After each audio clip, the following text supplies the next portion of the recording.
થોડી વારે શોભારામ શાસ્ત્રી માથું ઊંચક્યું છે. સ્વામીને કહે છે કે સ્વામી અમે સ્વીકારી કરી લઈએ છીએ કે ઘોર કળી કાળની અંદર પણ ભગવાનનું પ્રાગટ્ય થાય છે. એ પણ સ્વીકારી લઈએ છીએ કે સ્વામિનારાયણ ભગવાન આ ધરતી પર પધારવાની અનેક આગાહીઓ છે.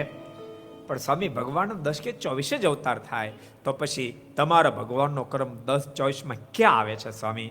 આ મારા પ્રશ્નનું સમાધાન આપો. સ્વામી મંદ હાસ્ય કરી શોભારામ શાસ્ત્રીની સામે જોયું. પણ જ્યાં સ્વામી મંદ હાસ્ય કરીને સામે જોયું, શોભારામ શાસ્ત્રી સમજી ગયા આપણું આવી જ બન્યું.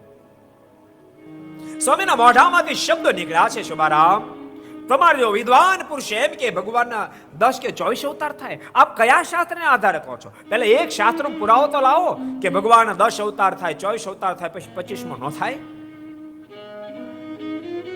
શોભારામ શાસ્ત્રી મૌન ગ્રહણ કરી ગયા છે.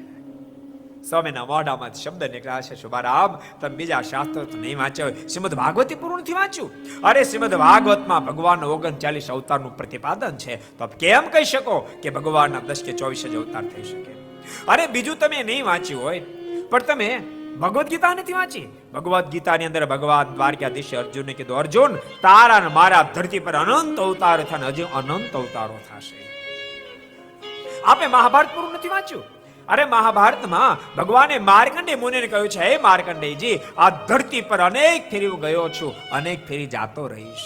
આપે શ્રીમદ ભાગવતના 10મા સ્કંદના પૂર્વાર્ધની કથા નથી વાંચી? ભગવાને મુચકુંદ મહારાજાને કીધું, મુચકુંદે જ્યારે પ્રશ્ન કર્યો, કૃપાનાથ આપ કોણ છો?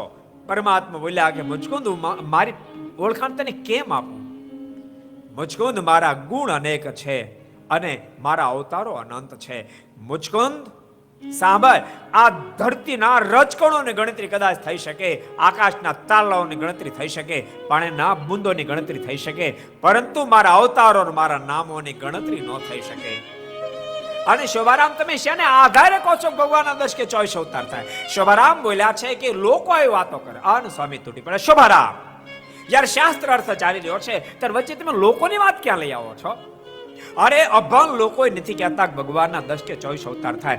અભણ લોકો પણ બિચારા ગામડિયા લોકો એમ કહે છે, હરિ તારા નામ છે 1000 કિયા નામે લખવી કંકોત્રી. તો આપ કેમ કહી શકો કે ભગવાનના 10 કે 24 અવતાર થાય? શોભારામ ઉભા થઈ 2 હાથ જોડ્યા.